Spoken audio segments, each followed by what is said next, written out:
car engine is basically an internal combustion engine where power is generated through expansion of high temperature and high pressure gases. A lot of heat is generated due to the combustion gas and the friction of mechanical parts. For sustained operation, these excess heat should be removed from the engine and kept at operating temperature.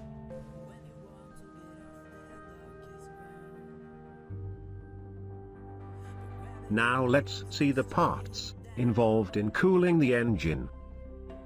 The main parts for cooling the engine are water pump, radiator, thermostat, coolant temperature sensor, and coolant.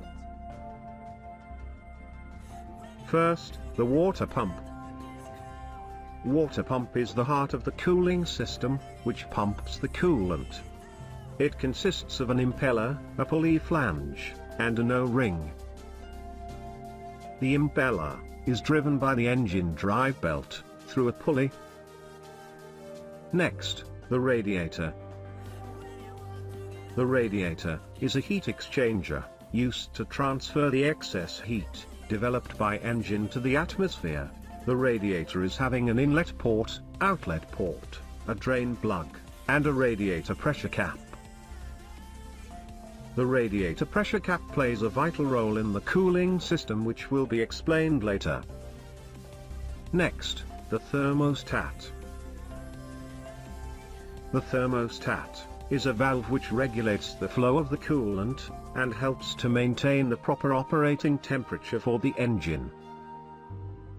The thermostat consists of a frame, charge cylinder, main valve, main spring, bypass valve, and secondary spring.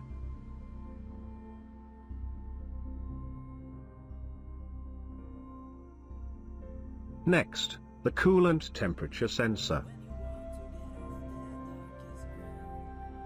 The coolant temperature sensor is used to monitor the engine temperature. The ECU will use this data to manage fuel injection and ignition time. Some engines have more than one coolant temperature sensor. The data is also used to control the radiator fan and to update the temperature gauge on the driver console. The coolant temperature sensor consists of a sensing probe and an electrical connector. Most coolant temperature sensors are negative temperature coefficient type, which means as the temperature increases, the resistance will decrease. The CTS can be a 2-pin type, or a 3-pin type, depending on the make of the vehicle. These are the main parts involved in an engine cooling system. Now, let's see how these parts works together. The pistons are contained inside the engine block, in which each of them will function. Above the engine block comes the head gasket, which provides sealing between engine block and engine head. It avoids compression leaks and oil or coolant leaks into the cylinders. Above that comes the engine head. The engine is having a safe passage through which the coolant can flow without entering into the cylinder or mixing up with the oil. This passage is known as water jacket.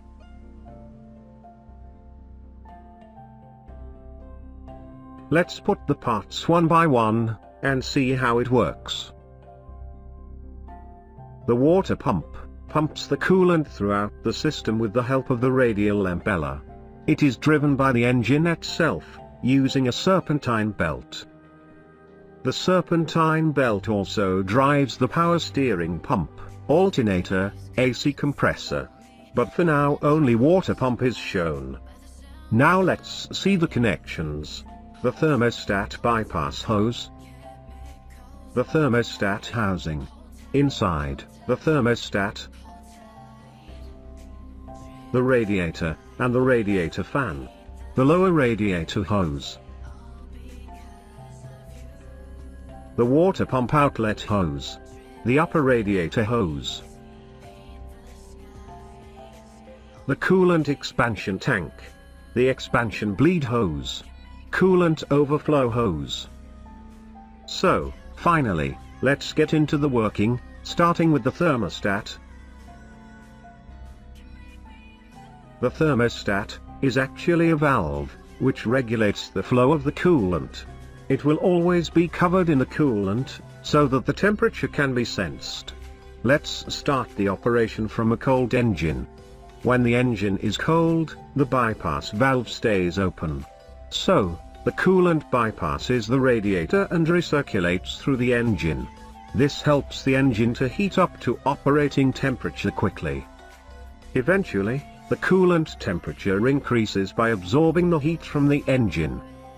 Once the coolant starts to reach higher temperature, which is usually between 160 to 190 Fahrenheit, the bypass valve will start to close, and the main valve will start to open.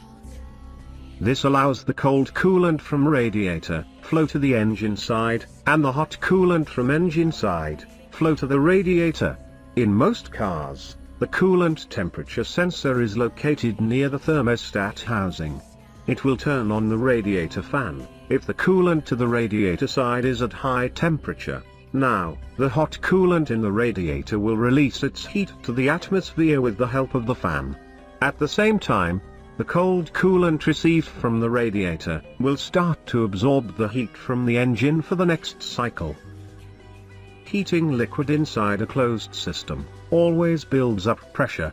So, how to maintain the pressure? Here comes the role of the radiator pressure cap.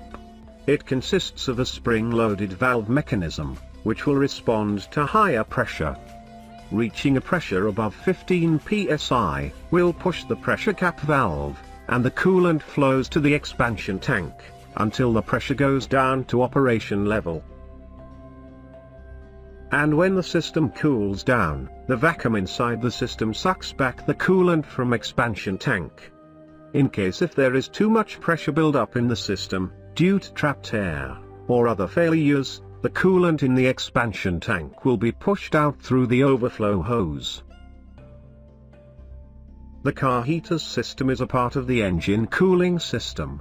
The heater system comprises of the heater core, inlet and outlet hoses, a heater control valve which is optional and cannot be found in all vehicles.